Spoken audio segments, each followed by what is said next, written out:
touch a hot surface and you withdraw your hand instantly, before you consciously think about it. And thanks to the lightning speed of your nervous system, you may escape with mild discomfort rather than a third-degree burn. In this lecture, we'll explore how nerve cells, also known as neurons, handle information so rapidly. We'll start with a look at the distribution of nerve cells in our bodies and how they're organized. Then we'll examine how signals pass from neuron to neuron, and from neuron to muscle cells using electrical signals and biochemical molecules called neurotransmitters. Some molecules, such as dopamine, that play roles in passing on neural information, also function as hormones in the bloodstream. But neurotransmitter signaling is completely different. Fast-acting hormones like adrenaline take minutes to act, and slower-acting steroid hormones like cortisol may require hours. By contrast, neurotransmitters send signals that work in fractions of a second. The difference is akin to sending something through the postal service versus email or Skype. We're going to learn what makes some snake venoms lethal and how the anti-wrinkle treatment Botox works. Then you're going to learn about South American arrow poisons and how this knowledge has been useful in modern medicine. You'll also learn how neurotransmitter pathways are altered by addictive substances as well as by addictive behaviors like gambling and even a compulsion to check your phone every few minutes, and how researchers are finding ways to help people break free from the stranglehold of addiction. Let's take a quick run through the nervous system, which for purposes of study is divided into two main parts. The central nervous system, or CNS, is made up of the brain and spinal cord. The peripheral nervous system, or PNS, consists of all the nerves that branch off from the spinal cord and extend to all parts of the body. The peripheral system controls both our voluntary movements and the involuntary movements like breathing and the beating of your heart. The central system is the brains of the operation, guiding conscious and other actions. The central nervous system and peripheral nervous system are, of course, interconnected parts of a functional whole. The brain and spinal cord are connected, so you could think of the spinal cord as being a sort of tail that hangs off the base of the brain and runs down your back, protected by the spinal column made up of bony vertebrae. At regular intervals along the backbone, nerves emerge from the spinal cord. There are two kinds of peripheral nervous system nerves connecting the spinal cord to the rest of the body. One kind, the afferent nerves, bring information in from various parts of the body to the spinal cord. The other, called efferent nerves, carry signals from the brain and spinal cord to the rest of the body. Your 3 pounds or so of brain, your spinal cords, and your nerves are made up of two major kinds of cells. The neurons do the work of receiving and transmitting information. Everything you have ever felt, thought, learned, or sensed, and every movement you've made, every experience you've had, are a result of the activity of your neurons. Then there are the supporting cells called glia, or glial cells, and they don't get much press. In fact, their name is from the Greek word for glue because they hold neurons together. They also play important supporting roles in your neurons. Your neurons are sort of like Don Quixote, making all sorts of dramatic, though not always accurate, decisions about what's what. Glial cells are a companion with a more practical perspective, more like good old Sancho Panza, avoiding trouble, helping take care of injuries. For example, among other functions, glial cells regulate the levels of chemical signals available near neurons. The glia dispose of dead neurons, and the glia even take responsibility for immune defense of the central nervous system. The actual transmission of signals, though, happens within neurons. Let's take a closer look at a neuron. Its main body is called the soma, and it contains the cell's nucleus and most of its other organelles. Bringing input into the cell body are branching structures called dendrites, which are the neuron's receivers, the part of the neuron that receives signals from other neurons. Dendrites on a neuron can get signals from many other neurons simultaneously. It's the combination of those signals that tell the neuron whether it should itself fire and send a signal onward. Stretching away from the cell body is a single axon that carries the cell's output. It's like a long cable that runs from the neuron to the cell it sends information to. The axon running from the spinal cord to your big toe is about 3 feet long, and yes, that's a single cell. Other axons, like some in your brain, may be very short. Short or long, the axon starts from a special point called the axon hillock and carries the outgoing signal.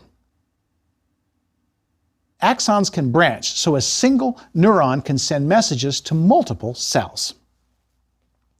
At the tip of each axon branch is a bulbous structure called the axon terminal or presynaptic terminal. These axon terminals are the parts of the neuron that will send signals to the dendrites of another neuron. The axons of some neurons are coated in an insulating layer, the myelin sheath, made by glial cells. The myelin sheath, like the insulation on electrical wires, allows the neuron's electrical signals to be sent speedily and efficiently. What we call nerves are made up of many bundles of axons, piled together into a cable-like structure. To send messages, neurons use electrical signals called action potentials that move down the axon along the soma. These action potentials send signals from the neuron to its own axon terminals. At the axon terminal, the signal must then be handed off to the next cell. This could be another neuron or perhaps a muscle cell. Sometimes the receiving cell is physically connected to the first neuron through what are called gap junctions. Now, these junctions are somewhat misnamed in that they involve direct connections between cells with no gap between them at all. The electrical signal of a nerve cell is directly passed from the originating neuron through the junction to the cell receiving the signal. The sending and receiving cells here effectively function as a single unit. But in many signals passing from neurons, there is a physical gap that the electrical signal cannot cross between the axon terminal of the neuron and the target cell. This gap without a connecting junction is called a synaptic cleft. At this point, the axon terminal will release chemical signals called neurotransmitters that diffuse across the synaptic cleft and bind to receptors on the next cell to pass on the message. The cell on the receiving end of the synaptic cleft is called the postsynaptic cell. Both the electrical and biochemical signaling of neurons depends on the actions of special channels in the cell membrane. These are tiny pores that control the movement of ions like sodium and potassium ions in and out of the cell.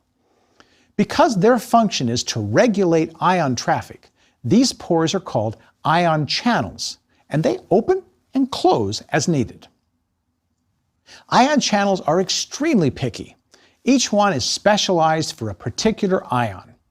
A sodium channel, for instance, won't let potassium through. The other thing about ion channels is that opening one is like opening the gate in a dam. Ions rush through the channel at a rate of millions of ions per second.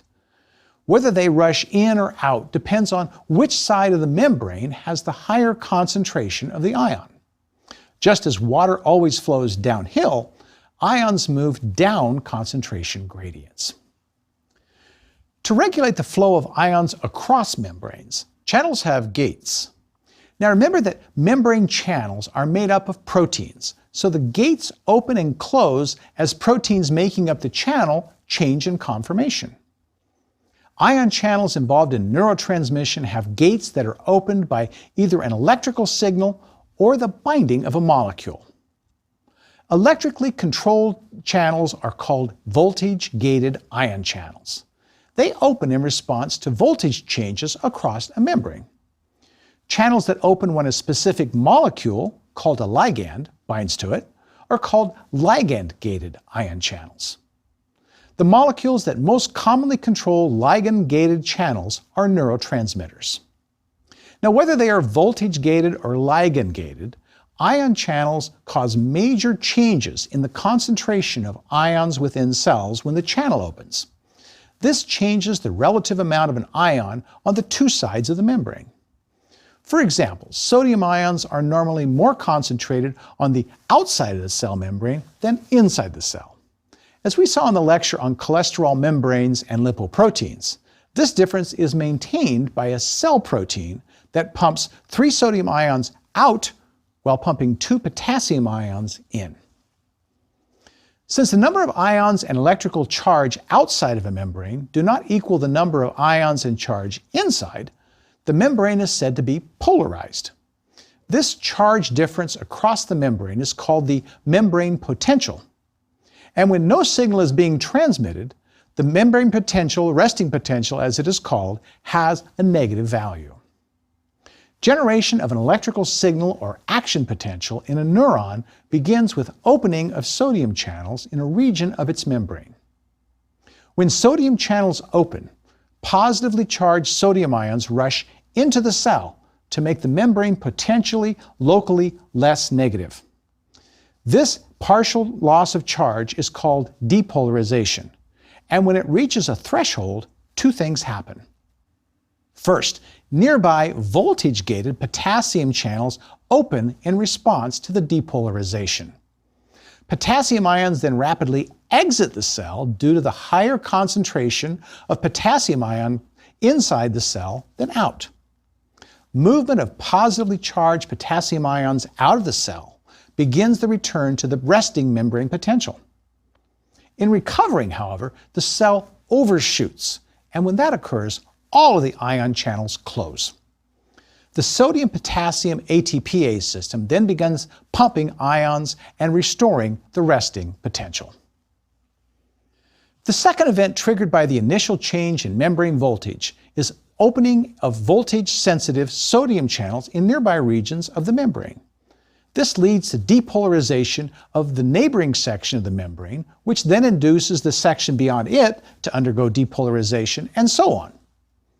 The action potential propagates down the axon like a stadium wave, where each person repeats the action of the person before. Let's imagine wiggling your toe.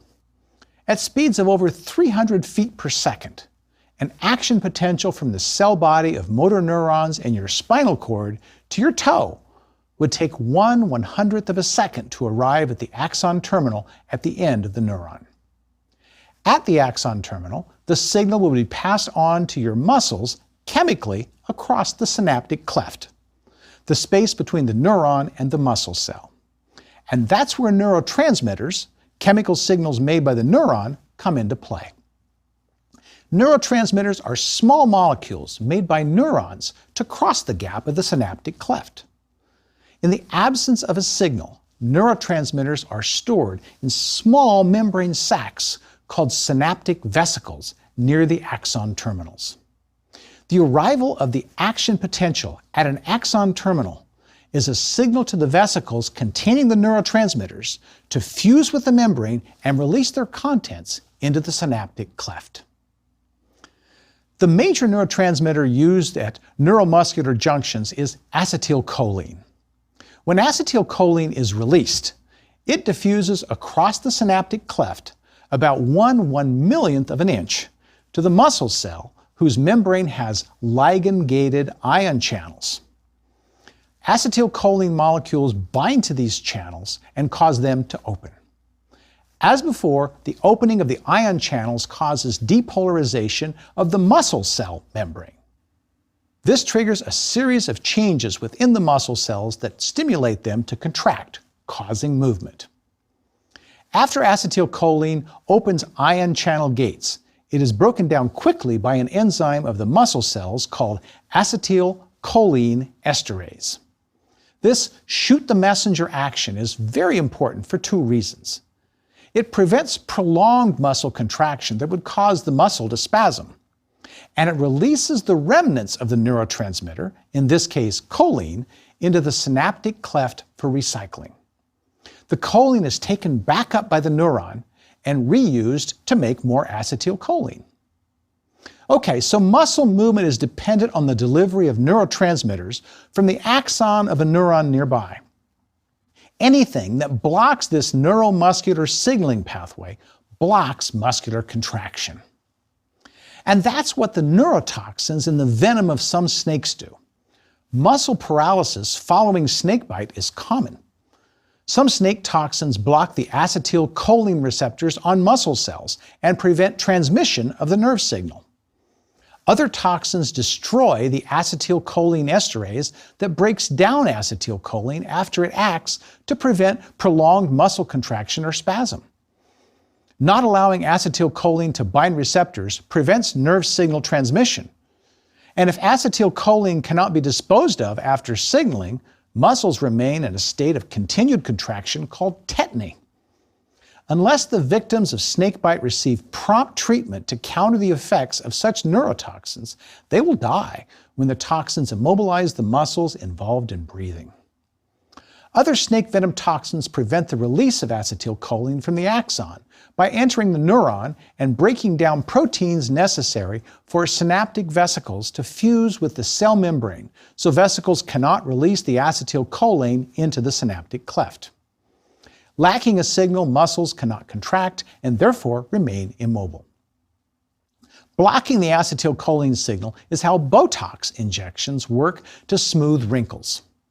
Botox is not snake venom, but is produced by a bacterium, Clostridium botulinum. The botulinum toxin is one of the most potent nerve poisons in the world. Very dilute formulations of the toxin are used in Botox, and they block nerve signaling to facial muscles near the site of injection.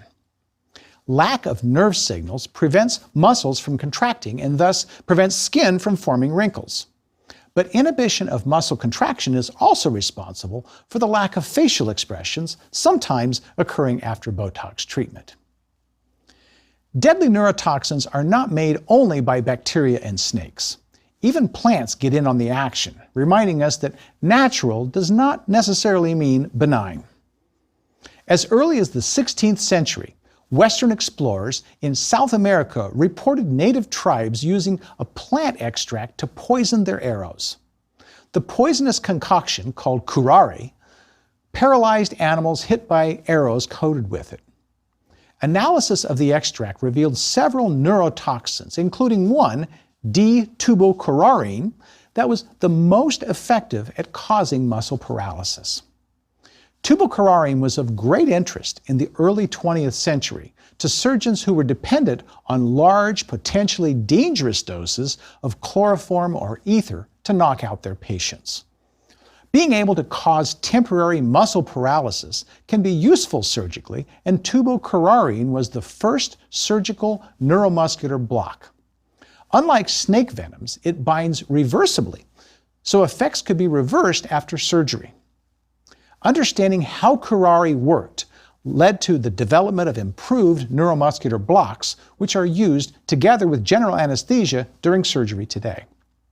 So neurons communicate with muscle cells using neurotransmitters, and when that signaling is blocked, problems can arise.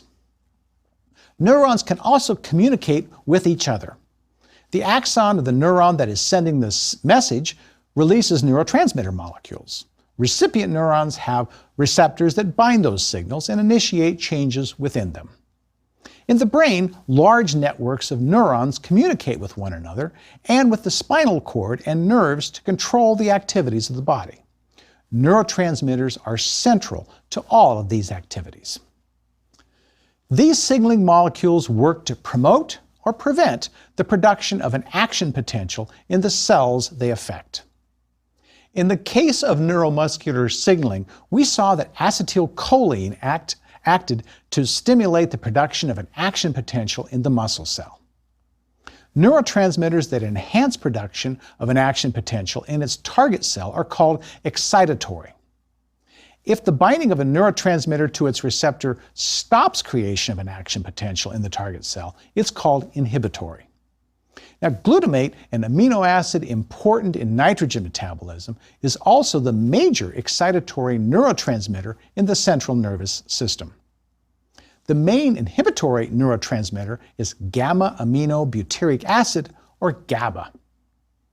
A given neurotransmitter may function as excitatory or inhibitory, depending upon what kind of receptors it binds to.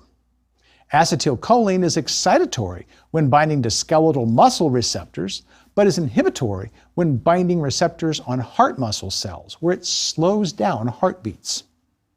Some neurotransmitters affect the way we see the world. Serotonin is popularly associated with happiness and well-being. The vast majority of serotonin in the body is produced and acts in the gastrointestinal system, where it is necessary for normal gut function. Pathogenic amoebae producing their own serotonin can cause diarrhea in humans.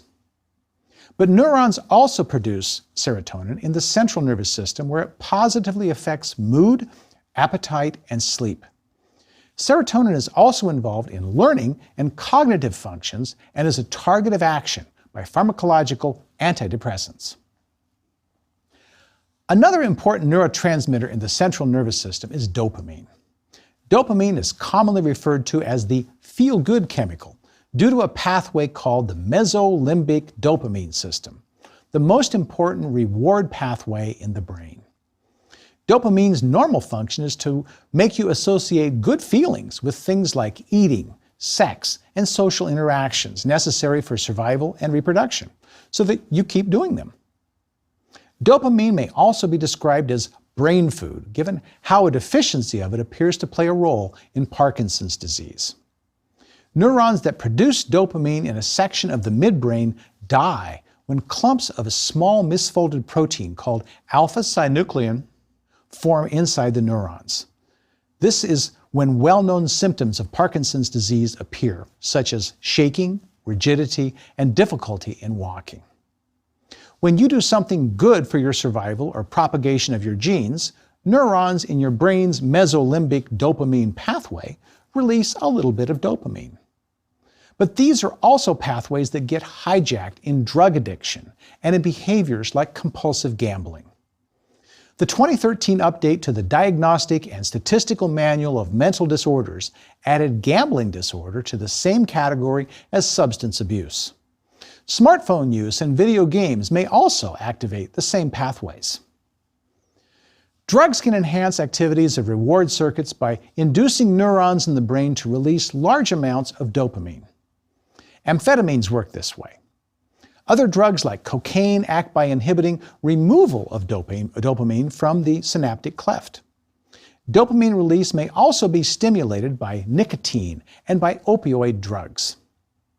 Each mechanism increases the level of dopamine way more than the small natural increases of eating a good meal, for instance. This originally led scientists to believe that dopamine increases were the highs that drug addicts sought. But researchers now think that the actual feelings of pleasure result from release of other neurotransmitters in different parts of the brain following dopamine releases. Instead, dopamine appears to be involved in setting up a conditioned craving for pleasure. Repeated use of the drug and repeated floods of dopamine stimulate downstream pathways and lead to a learning process. We don't fully understand how dopamine-driven learning works, but repeated communication between neurons do result in physical as well as biochemical changes in the brain. And because the amount of drug-induced dopamine is so much larger than the brain's normal little spurts, the brain responds by making fewer dopamine receptors, helping to reduce the effects of a flood of dopamine. But a dialed-down level of dopamine binding creates other problems. The downstream pleasure circuits don't get stimulated to the same extent, so the same dose of drug will no longer produce the same effect. Meanwhile, even though the drug may no longer provide the pleasure it did, drug craving then begins in the rewired brain, leaving the user unsuccessfully trying to achieve the original high.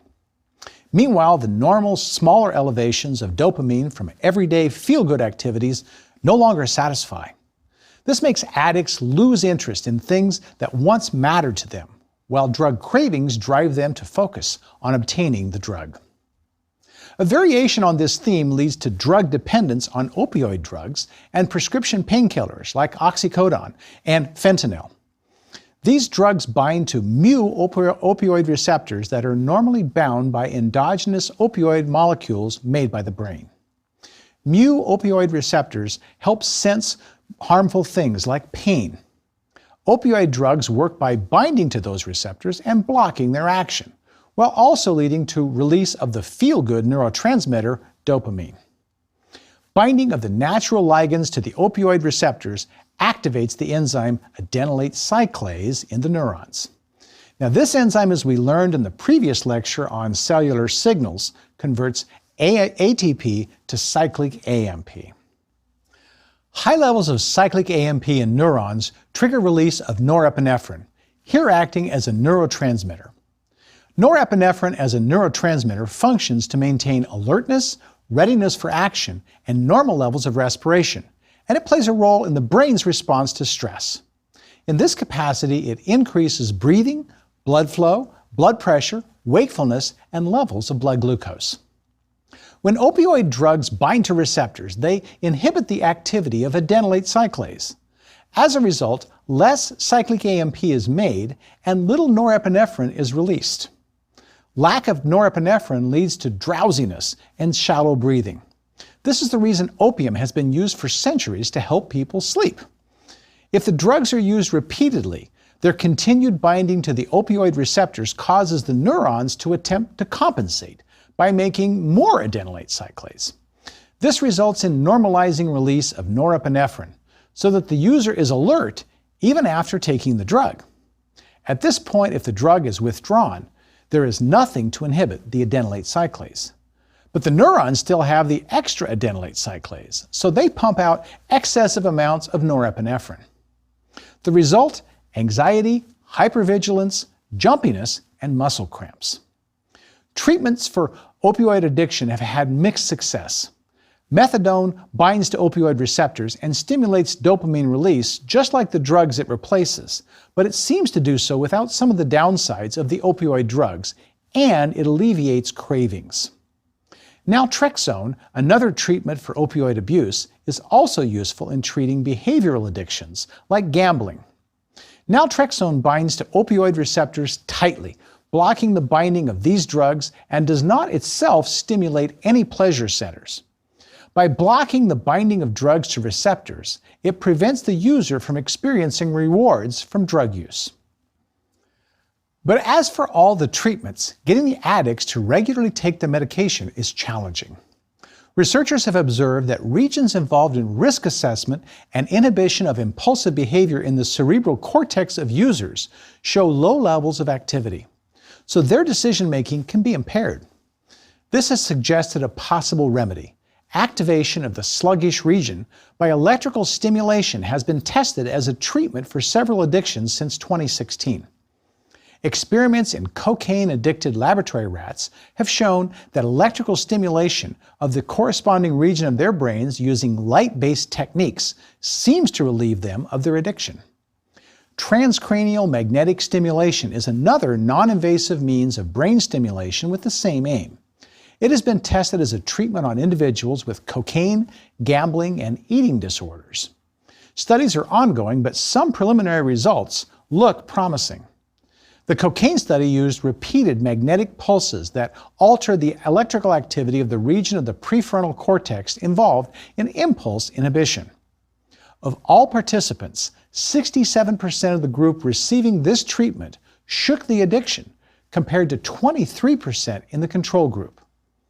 If these results hold up in larger studies, they offer hope for many millions of people who would like to kick their habit. Our bodies are wired with incredible nerve circuitry, just like houses are wired to provide electricity to lights and all the conveniences of modern life. And like the light switches and other controllers for the electrical circuits in our houses, nerve cells are activated by electrical signals from tiny neurotransmitters. Neuroscientist researchers elucidate the marvels of the body's cellular circuitry with findings that help keep our biochemical lights on at all times. This is an electrical bill well worth paying.